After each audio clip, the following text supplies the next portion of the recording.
तो हेलो साथियों, सभी का स्वागत है आपका है online YouTube channel Awadh coaching class पर। तो आज हम लोग देखो करने वाले एसएससी जीडी का जो PYQ है। बहुत सारी वीडियो हमने PYQ पे आपको करा दिया है। तो उतना अगर आपने जीके जीके है जीएस है उसको आप पढ़ लेते हैं और उससे थोड़ा इर्द गिर्द की चीज़ें पढ़ लेते हैं तो जीके जीएस में काफ़ी ज़्यादा अच्छे आपके मार्क्स आ सकते हैं। ठीक है, तो आज सॉल्व करेंगे हम लोग 23 जनवरी 2023 का ये होगा, शिफ्ट का दूसरा होगा। तो चलिए देखते हैं आज का हमारा पहला क्वेश्चन क्या है। दे रखा है, लिखा हुआ कि मई और जून के महीनों में देश के उत्तरी भागों में, देखो ये इंपॉर्टेंट, ये कह रहा है उत्तरी भागों में, कहा देश के उत्तरी भागों में चलने वाली तेज गर्म और शुष्क स्थानीय हवा को क्या कहलाती है? आम्र वर्षा, चेरी ब्लाज्म, लू, काल बैसाखी। देखो उत्तर भारत है ना, मतलब उत्तर भाग में, तो वहाँ चलता ही क्या, लू। जो लू है वो काफ़ी दर्दनाक पीड़ादायक और काफ़ी तेज गर्म और एक शुष्क हवा भी है। ठीक है, तो ये लू है। ठीक है, लेकिन आम्र वर्षा की बात करें कि जो लू है वो दिल्ली से बिहार के, मतलब दिल्ली से पटना के बीच में बहुत तेज चलती है ये। ठीक है, आम्र वर्षा देखेंगे, आम्र वर्षा जो है ये कहीं ना कहीं केरल व कर्नाटक क्षेत्र में मानसून पूर्व, ये क्या है, वर्षा है। यानी मानसून अभी आता नहीं है, उससे पहले ये वर्षा हो जाती है और आमों के पकने में काफ़ी ज़्यादा ये सहायता करती है। ठीक है, आज के आम्र वर्षा का संबंध किससे है? तो ये आमों से, आमों को जल्द पकने में सहायता मिल जाती है। ठीक है, अगर देखिए चेरी ब्लाज्म, तो जो चेरी ब्लाज्म है ये भी ध्यान रखिएगा कि कर्नाटक में चलने वाली ये भी क्या है, हवा है। काल बैसाखी की बात करें तो काल बैसाखी ये वेस्ट बंगाल यानी कि पश्चिम बंगाल और असम में होने वाली, असम में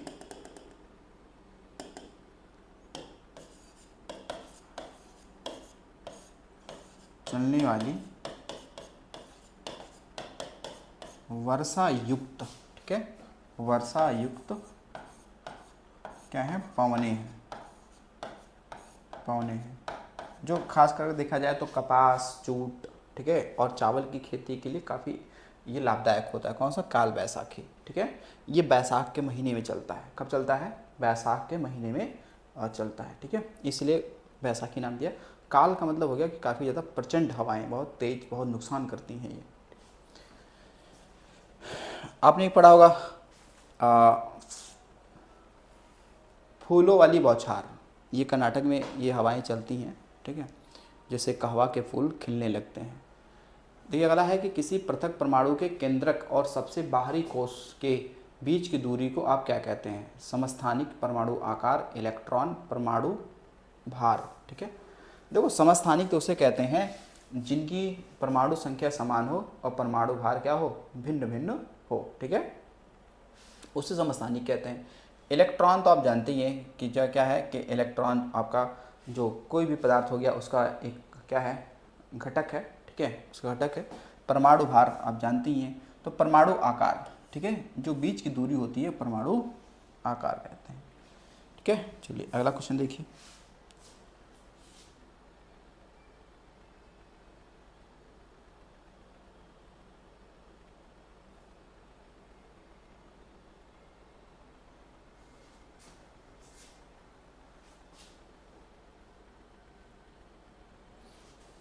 ठीक है, चलिए अगला क्वेश्चन देखिए। अगला क्वेश्चन है आपका कि शहर जल संतुलन योजनाओं में पहचान की गई परियोजनाओं के आधार पर डैश डैश तैयार किया जाएगा। शहर जल संतुलन योजनाओं में पहचान की गई परियोजनाओं के आधार पर डैश डैश तैयार किया जाएगा। क्या? शहरी जल क्षेत्र योजना, शहरी जल कार्य योजना, जल संरक्षण कार्य योजना, शहर जल कार्रवाई अवधि। तो ये होगा आपका शहरी जल कार्य योजना। आपने सुना होगा एक योजना चलाई गई थी अमृत योजना, ठीक है। तो अमृत योजना का उद्देश्य था कि शहरों में जो जल प्रबंधन है या जल की जो पूर्ति है उसको करना, ठीक है, जल की पूर्ति को करना, ठीक है। चलिए अगला क्वेश्चन देखिए। अगला क्वेश्चन, निम्नलिखित में से किसे नाट्य शास्त्र का लेखक माना जाता है? शंकर, भरत, राघव, विष्णु। तो ये कौन है? भरत मुनि। पूरा नाम क्या है? भरत मुनि। बाकी और लोगों को देखेंगे, जैसे एक क्या है? विशाख दत्त। कौन है? विशाख दत्त। तो विशाख दत्त की एक पुस्तक है, इसका नाम क्या है? मुद्रा राक्षस, ठीक है, मुद्रा राक्षस। फिर इसके बाद में देखेंगे एक व्यक्ति हैं, कौन? तो उनका नाम है, आपने पढ़ा, जैसे ये हो गया, और शूद्रक। ये कौन है? शूद्रक। तो शूद्रक की रचना एक है, वह है मृच्छकटिकम।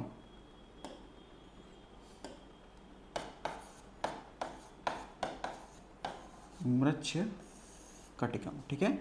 बाकी कालिदास की बहुत सारी पुस्तकें हैं, मेघदूत, ऋतुसंहार, मालविकाग्निमित्रम, अभिज्ञा शाकुंतलम, विक्रोवर्ष्यम, रघुवंशम, ठीक है। ये सारी उनकी पुस्तक हैं, किसकी? कालिदास की, ठीक है, कालिदास की, ठीक है।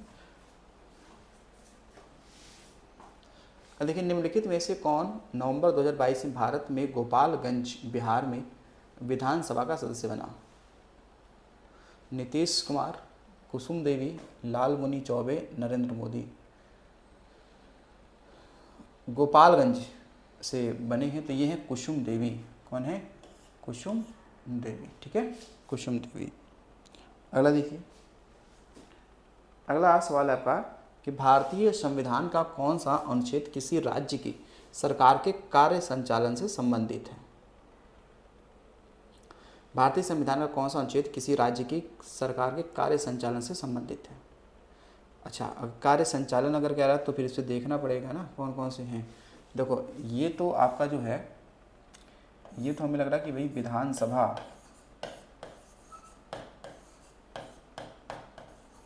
विधानसभा के अध्यक्ष व उपाध्यक्ष से संबंध रखता है। नहीं, उपाध्यक्ष से क्या रखता है? संबंध रखता है, ठीक है। जो आपका अनुच्छेद है 166, इसका संबंध है किससे? तो राज्य की सरकार के कार्य संचालन से इसका संबंध है, 166, ठीक है। चलिए अगला क्वेश्चन देखिए। अगला क्वेश्चन है कि घरेलू मुद्रा के संदर्भ में विदेशी मुद्रा की एक इकाई की कीमत को डैश कहा जाता है? क्या कहा जाता है? घरेलू मुद्रा के संदर्भ में विदेशी मुद्रा की एक इकाई की कीमत को डैश कहा जाता है? क्या? स्थिर विनिमय दर, सांकेतिक विनिमय दर, वास्तविक विनिमय दर, या आंकी गई प्लॉटेड दर। इनमें से क्या आपका सही होगा? ठीक है, कह रहा है कि मुद्राएं, जैसे घरेलू मुद्रा है, विदेशी मुद्रा है, तो इन दोनों को बीच में देखा जाएगा तो उनकी वैल्यू जो हो, जो कीमत है, वो क्या होगी? घटती और बढ़ती रहेगी, है नहीं। तो ये क्या फिर है? ये स्थिर तो नहीं है, वास्तविक नहीं है, ये क्या है? सांकेतिक विनिमय दर एक है। कैसा है? सांकेतिक। वेम्पति चिन्ना सत्यम ने किस नृत्य शैली में अपनी पहचान बनाई है? सत्रिया, मोहिनीअट्टम, कुचिपुड़ी, या रचनात्मक नृत्य है? तो देखिए, वेम्पति चिन्ना सत्यम, इनका संबंध अभी हमने कुछ देर पहले ही पढ़ के आए हैं, किससे? कुचिपुड़ी से। किससे आए हैं? कुचिपुड़ी से पढ़ के आए ना। इन्होंने काफ़ी ज़्यादा अपना प्रभाव भी विदेशों में भी जमाया है, ठीक है, दिखाया है, ठीक है। तो ये है वेम्पति चिन्ना सत्यम। कौन है? वेम्पति चिन्ना सत्यम। कुचिपुड़ी कहाँ का है? तो कहेंगे ये आंध्र प्रदेश का है। कहाँ का है ये? ये तो आंध्र प्रदेश का क्या है? शास्त्रीय नृत्य है, आंध्र प्रदेश, ठीक है। मोहिनीअट्टम केरल, क्षत्रिय असम, क्षत्रिय कहाँ हो जाएगा, असम का हो जाएगा। ठीक है, कहाँ का, क्षत्रिय असम का हो जाएगा। लगा कि सबसे लंबा लिखित संविधान किस देश का है, भारत, इंडोनेशिया, कनाडा या संयुक्त राज्य अमेरिका। ठीक है, तो ये देखिए इनमें सबसे बड़ा है ना वो है कौन सा, भारत का। रीजन क्या है, क्यों भारत का संविधान इतना बड़ा हो गया, क्या रीजन है। ठीक है, ठीक है,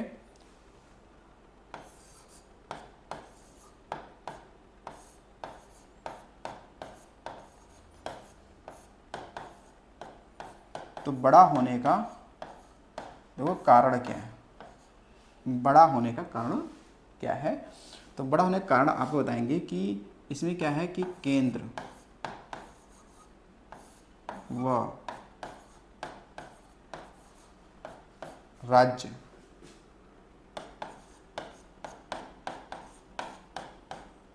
के लिए क्या किया गया है, अलग अलग, ठीक है, कानून वह क्या है, अनुच्छेद हैं इसमें।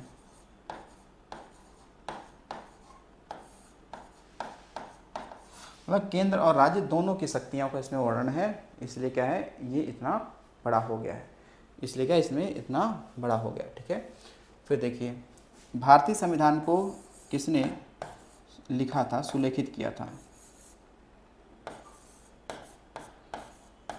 भारत के संविधान को प्रेम नारायण बिहारी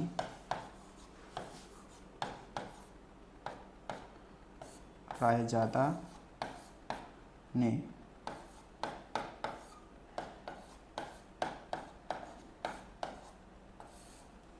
सुलेखित किया, मतलब सुलेखित किया अपने हाथों से लिखा था। क्या कहता, अपने हाथों से लिखा था। ठीक है, इन्होंने अपने हाथों से लिखा था। ठीक है, तो भारत में सर्वोच्च क्या है, भारत में सर्वोच्च क्या है, आपसे पूछा जाए कि बताइए भारत में सर्वोच्च क्या है, भारत में सर्वोच्च क्या है, क्या संविधान है, क्या राष्ट्रपति है, क्या न्यायालय है, क्या संसद है। तो भारत में पूछेगा तो भारत में सर्वोच्च है संविधान, भारत में क्या है, संविधान। ब्रिटेन में वहाँ की संसद यानी कि पार्लियामेंट, अमेरिका का वहाँ का कोर्ट। ठीक है, क्या है, वहाँ का कोर्ट है, यानी वहाँ न्यायालय सबसे ऊंचा रखा गया है। ठीक है, ये देखिए इसको भाई मिलाना है, क्या मिलाना है, निम्नलिखित में इसका मिलान कीजिए। देखिए बिल्कुल आसान है इसको मिलाना। ठीक है, तो अगर मिलाना आसान है तो मिलाते हैं। देखिए धान्य और अनाज, भाई चावल क्या है, तो इसका इसी से मिलेगा ना, ऐसे मिलेगा।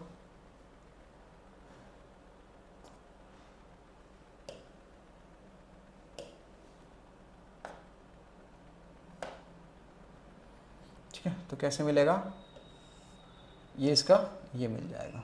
ठीक है, फिर इसका दूध और मांस, दूध और मांस ये किससे मिलेगा, दूध और मांस, तो मांस मछली यानी ये इससे मिलेगा। और आपका शर्करा, वसा और शर्करा घी से हो जाएगा। दालें और फलियां ये मसूर की दाल से हो जाएगा। ठीक है, यानी डी का एक देखो कहाँ पे है, तो डी का एक तो है ऊपर और बीच वाला, यानी कि एक और दो में, यानी तीसरा नहीं होगा, चौथा नहीं होगा। और एक का दूसरा कौन सा है, देखो एक का दूसरा कौन है, चावल। तो एक का दूसरा किसमें, ये एक का तीन है, तो नहीं ये नहीं होगा। तो फिर सही आंसर क्या होगा, ऑप्शन नंबर 2 हो जाएगा। कौन सा हो जाएगा, ऑप्शन नंबर 2 हो जाएगा। ठीक है, चलिए अगला देखिए। डैश डैश उत्तर में खरीफ की फसल और दक्षिण में रबी की फसल है, ये यूनिक सवाल है, नहीं ये क्या है, यूनिक सवाल है। बताओ जरा, तिल, सरसों, अरंडी या अलसी। यानी उत्तर भारत में तो खरीफ की मानी जाती है, लेकिन दक्षिण भारत में वो रबी की मानी जाती है। तिल, सरसों, अरंडी, अलसी। जिसमें देखो जो आपका तिल है ना, तिल, ये तो ये उत्तर भारत में खरीफ की है और दक्षिण भारत में रबी की है। यानी उत्तर भारत में ये लगभग वही बरसात के समय का है, मानसून का समय का है, और दक्षिण भारत में वो सर्दियों के समय का है। निम्नलिखित में से कौन सा वसंत उत्सव गोवा में मनाया जाता है? शिगमो, मेमकोट, लोसर, रऊफ। अब कहाँ का बोला है ये? गोवा का बोला है ना, तो गोवा में तो ये मनाया जाता है सिग्मो फेस्टिवल। कौन सा? सिग्मो फेस्टिवल। अब देखो, सिग्मो फेस्टिवल जो है ये फागुन माह में मनाया जाता है, फागुन माह में। यानी इसे गोवा की होली के भी नाम से जानते हैं, ठीक है, गोवा की होली। तो गोवा की होली सिग्मो फेस्टिवल के नाम से जानते हैं, ठीक है। अब देखो जो मीमकुट है ये कहाँ का है? तो ये मिजोरम का क्या है? कृषि संबंधित एक प्रकार का ये उत्सव है। लोसर देखा जाए तो ये कहीं न कहीं लद्दाख,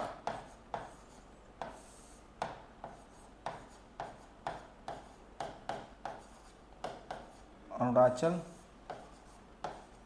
प्रदेश, ठीक है, यहाँ का है ये, ठीक है। और रऊफ एक लोक नृत्य है, और कहाँ का? जम्मू कश्मीर, जम्मू कश्मीर का ये क्या लोक नृत्य है। कहाँ है? लोक नृत्य है। अब देखो जरा, गोवा की मैं बात करता हूँ। गोवा में कई सारे फेस्टिवल बनाए जाते हैं, ठीक है, गोवा में कई सारे फेस्टिवल बनाए जाते हैं। वो देखिए गोवा के फेस्टिवल कौन कौन से हैं। एक है आपका saint Xavier Francis, saint Xavier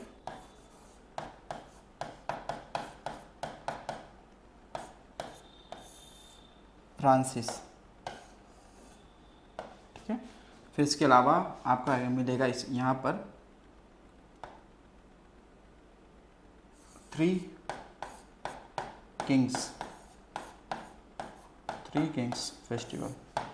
फिर यहाँ मिलेगा अंगूर महोत्सव,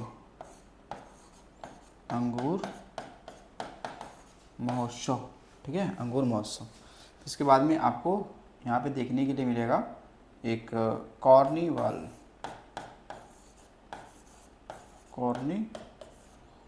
फेस्टिवल यहाँ का, ठीक है। बाकी देखेंगे तो गोवा के कुछ लोक नृत्य हैं।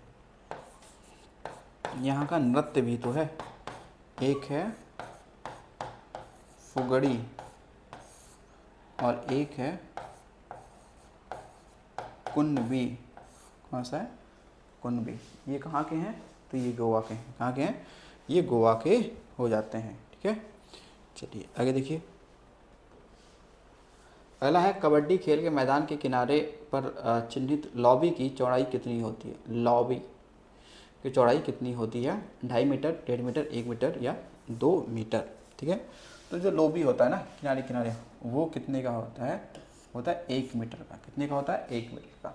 लेकिन अब तो आपको यहाँ पे चीज़ें थोड़ा समझना पड़ जाएगा। क्या समझना? ये पड़ेगा, सवाल पूछा जाता है कि जो पुरुष होते हैं भाई, जो पुरुषों का जो कबड्डी का जो परिसर होता है उसकी लंबाई चौड़ाई कितनी होती है, और महिलाओं का कितना होता है, ठीक है, महिलाओं का कितना होता है, ठीक है।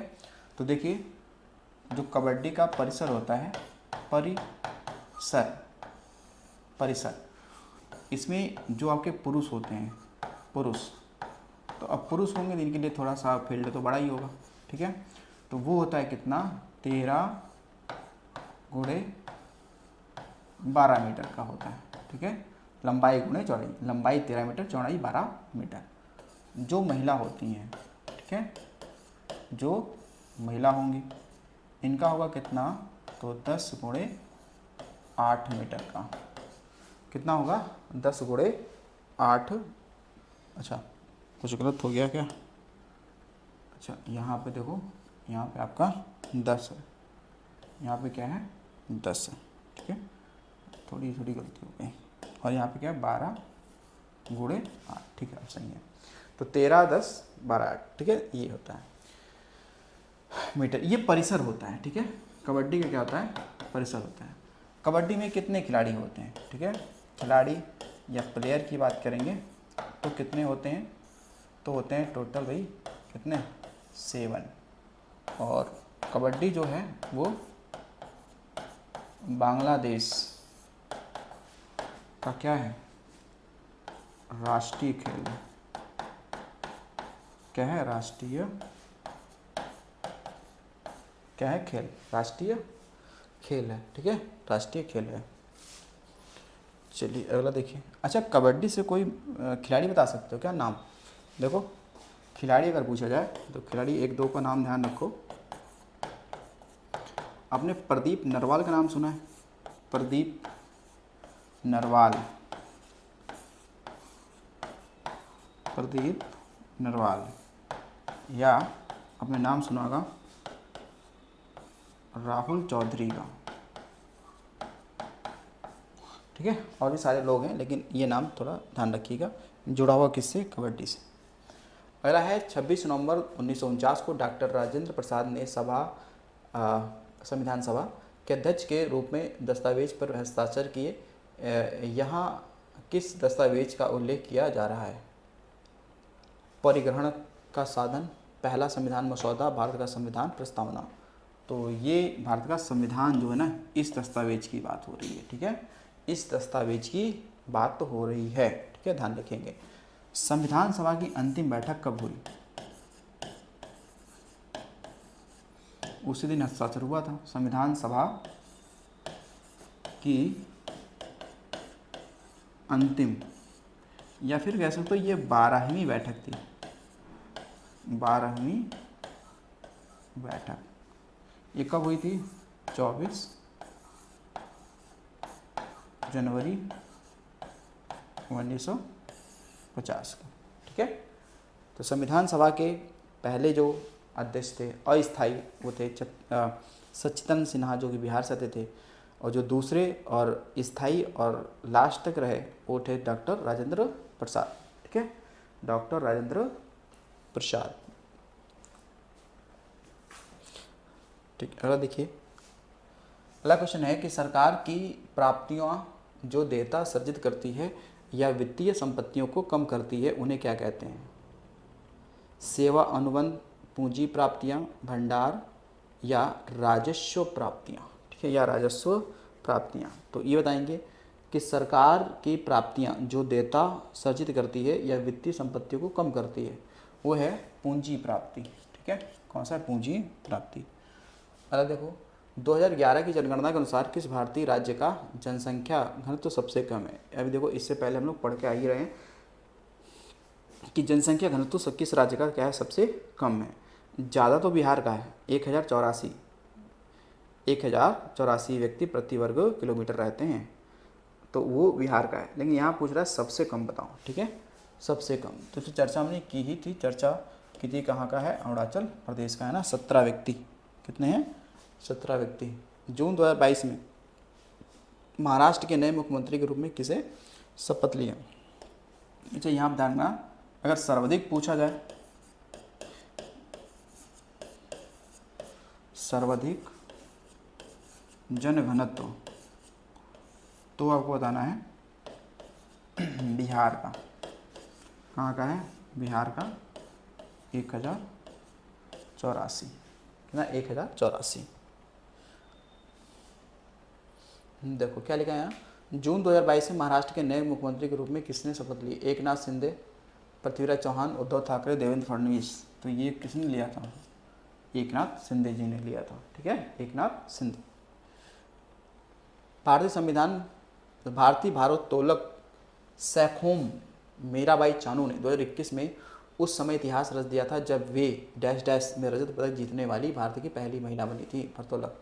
टोक्यो ओलंपिक, नीदरलैंड ओलंपिक, एशियाई चैंपियनशिप, स्पेन में विश्व चैंपियनशिप। ठीक है, तो ये जो टोक्यो ओलंपिक हुआ था ना 2020 में, उसमें इतिहास रचा था। कितने 49 केजी में भाग लिया था, कितने 49 केजी वाले में भाग लिया था, कितने 49 केजी वर्ग में इन्होंने क्या लिया था, भाग लिया था। अगर देखो, विकास की प्रक्रिया के दौरान कोई देश अवसंरचनात्मक परिवर्तन का एक संकेत है। यह जीडीपी में औद्योगिक क्षेत्र का योगदान घटता है, जीडीपी में कृषि का योगदान घटता है, जीडीपी में कृषि का योगदान बढ़ता है, या जीडीपी में कृषि का योगदान 50% से अधिक हो जाता है। ठीक है, तो आपके लिए क्या होगा, तो देखिए इसका जो आपका जीडीपी में कृषि का योगदान बढ़ता है या घटता है, विकास की प्रक्रिया के दौरान कोई देश अवसंरचनात्मक परिवर्तन का एक संकेत। अगर वहाँ पे इंफ्रास्ट्रक्चर डेवलप्ड हो रहा है, अवसंरचनात्मक चीज़ें हो रही हैं, तो जाहिर सी बात है कि वहाँ पर भाई कृषि तो घटेगी ही घटेगी ना, तो जीडीपी में कृषि का योगदान घटेगा। क्या होगा, ये तो निश्चित है कि वहाँ पे मान लो बिल्डिंग, इंफ्रास्ट्रक्चर, उद्योग लगाए जा रहे हैं, तो वहाँ पे कृषि का योगदान तो घटने ही वाला है। अगला देखिए, चरक को डैश डैश के जनक के रूप में जाना जाता है। योग, भारतीय राग, भारत का शास्त्रीय नृत्य या आयुर्वेद। तो चरक तो क्या थे, आयुर्वेद थे। ठीक है, क्या थे, आयुर्वेद थे। देखो, जो एक कुषाण वंश होता था, कुषाण वंश, ठीक है, तो कुषाण वंश के राजा कनिष्क के दरबारी थे ये। ठीक है, दरबारी थे। और केवल यही नहीं, रुको भाई, केवल यही नहीं, और भी जो लोग थे जिनके दरबारी कवि थे। ठीक है, एक थे पार्श्व, ये भी इनके दरबार में रहते थे। किसके, कनिष्क के। इसके अलावा देखो, एक थे आपके कौन, अश्व घोष। अश्व घोष, तो अश्व घोष क्या थे, कवि थे, है नी। फिर देखो, एक थे वसुमित्र, जो फोर्थ यानी चौथी बौद्ध संकृति हुई थी ना, उसके अध्यक्ष थे ये। और फिर एक है कौन, नागार्जुन, भारत के आइंस्टीन माना जाता है इन्हें। ये दार्शनिक थे, इनका भी बौद्ध धर्म से संबंध था, दार्शनिक। तो ये सब कहाँ रहते थे, ये सब रहते थे चरक सहित पार्श्व, अश्वघोष, वसुमित्र, नागार्जुन, ये सभी किसके दरबार में रहते थे, कनिष्क के दरबार में रहते थे, कुषाण वंश। ठीक है, तो ये चीज़ आपको ध्यान रखेंगे। तो आपने कितने क्वेश्चन किए हैं, इसके 20 क्वेश्चन किए हैं। आई होप आपकी चीज़ों को समझ में आया होगा। तो चलिए मिलते हैं अगले वीडियो में। आज के लिए इतना ही। Thanks for watching.